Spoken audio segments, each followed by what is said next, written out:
So 6 నెలల్లో మీరు అక్కడే ఉంటారన్నమాట. ఆయన ఆల్ ద బెస్ట్ చెప్పారు కదా. అందరూ అక్కడే. Thank you. అందరూ అక్కడే.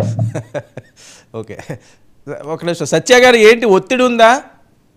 యూటర్న్ తీసుకున్నారట. అదే ఇప్పుడు బేసిక్ థింగ్ ఏంటంటే నా మీద ఎప్పుడు ఒత్తిడి లేదండి. నేను ఎప్పుడు యూటర్న్ తీసుకోను, రెండు చేయను. ఎందుకంటే నా ట్వీట్ చాలా సవ్యంగా ఉంది, కానీ వైసీపీ వాళ్ళ ఫిల్టర్లు ఉంటాయి కదా, బ్లూ ఫిల్టర్లో చూడడం వల్ల అలా కనబడుతుంది. జగన్మోహన్ రెడ్డి గారు అమరావతిలో రాజధాని కడతాను, నేను ఎక్కడ ఇల్లు కట్టుకున్నానని ఆయన చెప్పడం కాకుండా రోజక్క, అంబటి రాంబాబు ఇలా మొత్తం అందరూ ప్రతి ఒక్కరు కూడా పెద్ద అడ్వర్టైజ్మెంట్స్ చేశారు ఎన్నికలకు ముందు, జస్ట్ అధికారంలోకి రావడానికి, అమరావతిలో ఓట్లు తీసుకోవడానికి. రైతులు కూడా మోసపోయింది ఏంటంటే ఆయన సరిగ్గా కట్టలేదు, గ్రాఫిక్స్ చూపించాడు, నేను చాలా ఫాస్ట్గా కట్టేస్తానంటే ఏమో పాపం బేక కట్టేస్తాడు బాబు అని ఇచ్చారు ఓటు. ఇచ్చిన తర్వాత ఈయన వచ్చి రాగానే 3 రాజధానులు అన్నాడు. అనగానే షాక్ తిన్నారు. సో షాక్ తిని ఏమనుకున్నారంటే ఇంక అమరావతి అయిపోయింది, ఇంక వీళ్ళు ఓట్లు వేయరు మనకి, ఉత్తరాంధ్రలో ఒక రాజధాని, రాయలసీమలో ఒక రాజధాని అనగానే ప్రజలు అక్కడ ప్రజలు ఇక్కడ ప్రజలు మనకు ఓటేస్తారు, అమరావతిలో లేకపోయినా పర్వాలేదు, కోస్తాలో లేకపోయినా పర్లేదు అనుకున్నారు. కానీ ఎక్కడ దెబ్బైపోయాడంటే ఉత్తరాంధ్ర మాకు రాజధాని అక్కర్లేదని మేము చెప్పడం, అలాగే రాయలసీమ రాజధాని వస్తుందంటే వాళ్ళు నమ్మకపోవడం, దాంతో ఏమైపోయిందంటే అసలు ఏ రాజధాని కట్టకుండా వర్మ గారు బేసిక్ ప్రిన్సిపల్ ఏంటంటే ఏదైనా కన్స్ట్రక్షన్ మొదలుపెట్టిన తర్వాత ఎంత ఫాస్ట్ గా కంప్లీట్ చేస్తే అంత బెనిఫిట్ అండి. నేను మా ఇల్లు నిర్మాణం స్టార్ట్ చేసి 84 రోజుల్లో కంప్లీట్ చేశాం. ఒక 3000 ఒక్కొక్క ఫ్లోర్ 3000 ఎస్ఎఫ్టీ 2 అంతస్తుల బిల్డింగ్ కట్ చేయడం వల్ల నాకు ఎంత మిగిలిందంటే చాలా అమౌంట్ సేవ్ అయింది. అవును, అది ఎందుకంటే చాలా మందికి అర్థం కాదు ఏంటంటే ఎవ్రీ డే ఆ డిలే ఇట్ కౌంట్స్ అండి. ఒక రాజధాని ఒప్పుకున్నాం, ప్రతిపక్షంలో ఉండి ఇక్కడ రాజధాని కడతానని ఒప్పుకున్నప్పుడు ఆ రాజధాని నిర్మాణంలో ఉన్నప్పుడు దాన్ని డిలే చేయకుండా కట్టాలి. అలాగే పోలవరం విషయంకి వచ్చేసరికి రివర్స్ టెండరింగ్ నేను 800 కోట్లు మిగిలించానన్నాడు కానీ 80,000 కోట్లు బొక్క పెట్టానన్న సంగతి పైకి చెప్పడంలా చాలా పొరపాటు అండి. అది ఎప్పుడు కూడా ఏంటంటే ఎవరు మొదలు పెట్టినాయండి, ఏదైనా ఒక పని మొదలు పెడితే దాన్ని ఎంత ఫాస్ట్ గా కంప్లీట్ చేస్తే అంత ఫాస్ట్ గా కంప్లీట్ చేసి గతంలో ఎవరు తప్పు చేసినా పట్టుకొని అరెస్ట్ చేయండి, ఇబ్బందులు పెట్టి అన్ని చేయండి. నేను I'm not asking them to spare, Chandrababu Naidu spare చేయాలో, మమ్మల్ని మేము తప్పు చేసినారు ఇవాళ ఏదైనా పొరపాటు మేము చేసినా సరే రేపొద్దున మమ్మల్ని శిక్షించాలి. కానీ మేము మొదలు పెట్టిన పని ఏది కూడా ఆగకూడదండి. ప్రభుత్వం అనేది కంటిన్యూస్, ప్రభుత్వ పని ఇప్పుడు కూడా కంటిన్యూస్ గా ఉండాలి. అదే 3 రాజధానులు అనుకుంటే ఇప్పుడు చంద్రబాబు నాయుడు గారు ఇప్పుడు చెప్పారు కదా ఈ గ్రాఫిక్స్ అని చెప్పేసి, నిజంగా ఆంధ్రప్రదేశ్ రాష్ట్ర ప్రజలు ఉమ్మడి ఆంధ్రప్రదేశ్లో చంద్రబాబు నాయుడు గారు సైబరాబాద్ అని పేరు పెడితే చాలా మంది నమ్మారండి. నేను కూడా నమ్మలే పూర్తిగా, ఎందుకంటే అది ఏంటిది ఇది అని చెప్పి నాకు ఇప్పుడు గఫూర్ గారు చెప్పినట్టే అక్కడ డిజైన్ చేసి వదిలేస్తే మిగతా వాళ్ళు కట్టుకుంటారు కదా, ఎందుకు పిచ్చోడ్లాగా చేస్తున్నాడని. కానీ ఈరోజు తెలంగాణ గవర్నమెంట్ బతకడానికి అదే గ్రోత్ ఇంజిన్. సో మనకు అర్థం కావాల్సింది ఏంటంటే స్టేట్ రన్ అవ్వడానికి ఒక గ్రోత్ ఇంజిన్ కావాలి, బండికి ఒక ఇంజిన్ కావాలి, మిగతా బోగీలన్నీ వస్తాయి. మనకు ఉన్న 26 రాష్ట్ర జిల్లాలు కూడా నడాలి అంటే ఒక జిల్లా గట్టిగా ఉండాలి, ఆ జిల్లా గ్రోత్ ఇంజిన్ ఉండాలి. అది అందు గురించి అని చెప్పి డిస్ట్రిబ్యూటెడ్ గ్రోత్ ఉండాలి, కానీ ఒకటి గ్రోత్ ఇంజిన్ ఉండాలి పెద్దది. ఆ గ్రోత్ ఇంజిన్ క్రియేట్ చేయడంలో ఆయనకి ఎక్స్పీరియన్స్ ఉందన్న సంగతి లేట్ గా తెలుసుకున్న తర్వాత యాక్సెప్టెడ్ ఇట్. కళ్యాణ్ గారు యాక్సెప్ట్ చేశారు, మేము అందరూ యాక్సెప్ట్ చేసాం. We are not saying anything against Chandrababu Naidu because we want to build this Amaravati at the earliest possible and also Polavaram at the earliest possible. Polavaram ఇదివరకు అనిల్ కుమార్ యాదవ్ గారు ఏమన్నారండి, we will complete it by December 2021 అని పెద్ద అరిచాడు. చేశారా? తర్వాత అంబటి రాంబాబు వచ్చి నాకు లెక్కలు తెలియదు అని డాన్స్లు వేసి కూర్చున్నాడు. ఈ రోజుకి అమరావతి ఏమైంది? అది నిజంగా పోలవరం కానీ ఆ రోజు కన్స్ట్రక్షన్ అదే స్పీడ్ లో కంటిన్యూ చేసి ఉంటే, ఒకవేళ ఏమైనా తప్పులు జరుగుంటే కాంట్రాక్ట్ లో వాళ్ళు పెండింగ్ పెట్టి తర్వాత వాళ్ళు పరిష్కరించుకోవడం చేసుకుని మొత్తం కంప్లీషన్ కానీ చేసి ఉంటే మనకి ఆ డాఫ్రామ్ వాళ్ళు కొట్టుకుని పోయే పరిస్థితి ఉంటుంది, ఇదంతా ఉండదు.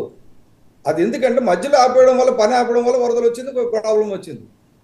అలాగే ఏదైనా ప్రభుత్వ కార్యక్రమం అయినా ప్రజల కార్యక్రమం, ఒక కార్యక్రమం ఒక బిల్డింగ్ శంకుస్థాపన చేస్తే దాన్ని టైం లైన్ కంటే ముందు కంప్లీట్ చేస్తే లాభం అండి, ఒక్కరోజు డిలే చేసినా నష్టం అండి. అమరావతి విషయంలో, పోలవరం విషయంలో, ఈ రాష్ట్ర అభివృద్ధి విషయంలో జగన్మోహన్ రెడ్డి తీరను ద్రోహం చేశారు రాష్ట్రానికి. మీరు సత్య గారు మీరు ట్వీట్ పెట్టినప్పుడు పవన్ కళ్యాణ్ గారి నోటీసులో ఇది ఉందా? ఏదండి పవన్ కళ్యాణ్ గారి నోటీసులోకి వెళ్ళిందా ఇది ట్వీట్ అనే అంశం? ఇలాగెత్తండి బేసిక్ దాంట్లో ఏం తప్పు ఉంటుంది? అంటే ఇది వైరల్ అవుతుంది కదా, ఇది ఇప్పుడు వైరల్ అవుతుంది కాబట్టి సార్ వైరల్ అవుతుంది. పని లేనోడు వైరల్ చేస్తాడండి, పని ఉన్నోడు పని చేస్తాడండి. ఈ వైరల్ చేసేది వైసీపీ. మాకు అలాగే నాకు ఇష్టమైన ఇబ్బంది ఏమీ లేదు. నేను మళ్ళీ యూటర్న్ తీసుకుని ఎక్స్ప్లెనేషన్ ఇవ్వలేదు. అదే ట్వీట్ ఒక్క అక్షరం నేను మార్చడంలా. ఓకే, కళ్యాణ్ గారు చూసారా ఇది? ఏమైనా మాట్లాడారా పాజిటివ్ గా అన్నని? ఓకే, మంచి సలహా ఇచ్చారండి అని. అది కదండి, said what ever I said is పర్యావరణ హితంగా గురించి దానికి మళ్ళీ మాట్లాడడం ఎందుకంటాను. నేను చెప్పింది ఏంటంటే ఒకటి మీరు అర్థం చేసుకోవాల్సింది, ఏదైనా తప్పు జరిగితే విత్ ఇన్ సెకండ్స్ వస్తుంది. అది తప్పు కాదు. కన్స్ట్రక్షన్ వద్దనడం లేదు. నెక్స్ట్ ఇంకోటి అక్కడ ఇంకో పదం ఏమంటే గుంటూరులో ఎగువ ప్రాంతంలో అని చెప్పడానికి ఏంటంటే నది లోపల వైపు కాకుండా ఎగువ ప్రాంతం చెప్పడానికి కారణం గుంటూరు కాదు విశాఖపట్నం అంటారని. నేను అమరావతి అంటే గుంటూరు అని, నాకు విశాఖపట్నం ఉన్నట్టు నాకు లెక్క ఏంటంటే అమరావతి అంటే గుంటూరు అని, అంతే తప్ప మళ్ళీ అమరావతి అంటే అక్కడి నుంచి తీసి కొద్దిగా వెనక్కి పెట్టమని కాదు నా ఉద్దేశం. నదీ పరివాహక ప్రాంతాలని ఆ రిగులేట్స్ ని క్లియర్ గా ఉంచుతామని ప్రభుత్వం కూడా రాసిచ్చింది. మనం చెప్పడం కాదు. నెక్స్ట్ ప్రభుత్వ ప్లాన్ లోనే ఉంది, అది గవర్నమెంట్ ప్లాన్ లోనే నదులన్నింటినీ రిగులేట్స్ అన్నింటినీ కాపాడుతాం, 14 వాగులు కాపాడుతాం, ఆ వాగుల చుట్టూ బండ్లు వేస్తాం అన్ని రాసి పెట్టున్నారు. దాని ప్రకారం అంతే తప్ప సత్య గారు ఒక్కటండి గఫూర్ గారు ఇందాక చెప్పిన దాంట్లో ఏంటంటే there are 2 types of developments అండి. ఒకటి ఏంటంటే న్యాచురల్ ఆర్గానిక్ గ్రోత్ వదిలేయడం, రెండోది ఏంటంటే మనం పెద్ద గ్రోత్ ఎంప్లాయ్మెంట్స్ జనరేట్ యూనివర్సిటీలు పెట్టి ఇష్టం వచ్చినట్టు స్టూడెంట్స్ ప్రొడ్యూస్ చేసేస్తున్నాం. వాళ్ళకి ఉపాధి కావాలి. ఉపాధి లేకపోతే ఎక్కడ పోతారు వాళ్ళు? ఇదివరకు ఏదో గట్లు కొట్టుకోనో మొక్కలు వేసుకొనో కూలి పని చేసుకుని బతికేవారు. వాళ్ళందరినీ మనం చదివించాం. చదివించిన ఉద్యోగాలు కావాలి కదా, ఉపాధి కావాలి కదా. ఉపాధి కావాలంటే మనకు అటు కన్స్ట్రక్షన్ ఉండాలి, ఇటు ఇండస్ట్రీ ఉండాలి. రెండు లేకపోతే వాళ్ళకి ఉపాధి ఏమవుతుంది? అది ఆలోచించాలి కదా. అది చేయకుండా మనం ఏం చేస్తామంటే అది ఎప్పుడైతే చేయడం లేదో బ్రెయిన్ డ్రైన్ అయిపోతుంది. ఇక్కడి నుంచి విదేశాలకు వెళ్ళిపోతున్నారు. ఇప్పుడు విదేశాల నుంచి వాపస్ రివర్స్ బ్రెయిన్ డ్రైన్ స్టార్ట్ అయింది మనకి. నేనేమంటానంటే ఇక్కడ పార్టీలకు అతీతంగా అమరావతి అని ఒకసారి ఒప్పుకున్న తర్వాత అమరావతి, అంతేగాని నేను విశాఖపట్నం ఉంటాను కాబట్టి రాజధాని విశాఖపట్నం. నాకు ఎంతమంది టీడీపీ వాళ్ళు టార్గెట్, ఇంక్లూడింగ్ బొత్స సత్యబాబుతో సహా అందరూ టార్గెటే. మీరు వైజాగ్లో వస్తుందంటే ఎలాగొద్దన్నారు. ఇప్పుడు గంటా శ్రీనివాస్ గారు గెలిచిన అతను ఆయన కూడా మౌనం వహించాడు. ఎందుకని రిస్క్ అని, ఎందుకు ఉత్తరాంధ్ర గుండి ఎదిగినట్టు మాట్లాడితే రిస్క్ వస్తుందని వదిలేశారు. కానీ మేము అలా వదలలేదు. ఎందుకంటే ఉత్తరాంధ్రలో విశాఖపట్నంలో రాజధాని కట్టడానికి అవదని విశాఖపట్నం ఉంటూ నేను చెప్పా. ఇప్పుడు చెప్పలేదు, అప్పుడు చెప్పా. ఓకే సార్, నాది సింపుల్గా స్ట్రైట్గా క్వశ్చన్, నాకు క్లియర్గా నాకు దానికి ఆన్సర్ కావాలి. మీరు చేసిన ఈ ట్వీట్ జనసేన రాష్ట్ర ప్రధాన కార్యదర్శి కింద లేకపోతే పర్యావరణ పరిరక్షణ వేత్త కింద? నేను జాతీయ జలబిరాదరి అని 104 నదుల తాలూకా యూనియన్ కి నేను నేషనల్ కన్వీనర్ అండి. నేను జస్ట్ జనరల్ సెక్రటరీ జనసేననే కాదు, నా కాదు. అది మీరు చేసింది ఏంటి? అది దానికి రాజకీయ పరంగానా లేకపోతే అది మీ పర్సనల్ అనుకోవాలా? అది నాకు క్లారిటీ ఇవ్వండి సార్. సింపుల్ ఒకటే. అది వాస్తవం. వర్మ గారు దానికి రాజకీయం ఉండదండి. వాస్తవానికి రాజకీయం ఉండదు.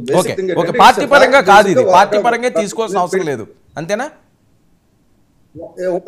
సార్? పార్టీ పరంగా తీసుకోవాల్సిన అవసరం ఇప్పుడు ఉండదు. నేను చెప్పింది ఏంటంటే వాస్తవం ఇప్పుడు కూడా వాస్తవమే. అది పార్టీ మారినంత మాత్రం వాస్తవం మారదు.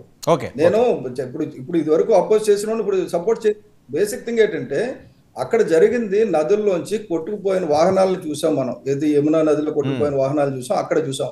అటువంటి ఇక్కడ జరగకుండా చేయమని చెప్పడంలో తప్పు ఎక్కడ ఉంది? అందులో అంటే మీ పార్టీయే ఈరోజు అధికారంలో ఉంది కదా, పొత్తు పార్టీలు అధికారంలో ఉంది కదా. మీరు ఇప్పుడు మీ మీద అది వస్తున్నది కాబట్టి జనసేన సత్య గారు అంటారు, మిగతా వాటి మీద ట్రోల్ అవ్వదు. అది నేను అంటున్నాను. అబ్సల్యూట్ కరెక్ట్ అండి. అందులో ఎక్కడైనా తప్పు చేస్తే కదా వాళ్ళు ట్రోల్ చేస్తున్నది అంతా తప్పు ట్రోల్.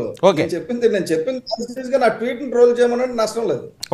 నా ట్వీట్ పట్టుకో విశాఖపట్నంలో రాజధాని కట్టమన్నారు సత్య గారు అంటే అర్థం ఏంటి? విశాఖపట్నం అంటాడేమో ఇలాంటి అదవలేమో అని చెప్పేసి నేను గుంటూరు అని జిల్లా ఎందుకు చెప్పానంటే అమరావతి ఉన్నది గుంటూరులో కదా అని. అక్కడి నుంచి కథలు అంతేగాని పార్టీ సంబంధం కాదు. బేసిక్ సార్ నది వచ్చి వరదలు వచ్చింది అనుకోండి, అది పార్టీ చూసో ఇది చూసో రాదు. తుఫాన్ వచ్చింది అనుకోండి, పార్టీ చూసి పట్టుకెళ్దు, పట్టుకోద్ది. మన కోవిడ్ వచ్చింది, అందరిని పట్టుకుపోయింది కదా. మీరు పార్టీ వాళ్ళు కాదు కదా మరి ఇది అంటే కుదరదు. పర్యావరణానికి ప్రకృతికి సంబంధించి పార్టీలకు అతీతంగా మాట్లాడాలి. నా స్టేట్మెంట్లు ఎప్పుడు కూడా పార్టీలకు అతీతంగా ఉంటాయండి. అది మన పార్టీ అయినా ఎదుర్కొన్న పార్టీ అయినా సంబంధం ఉండదు.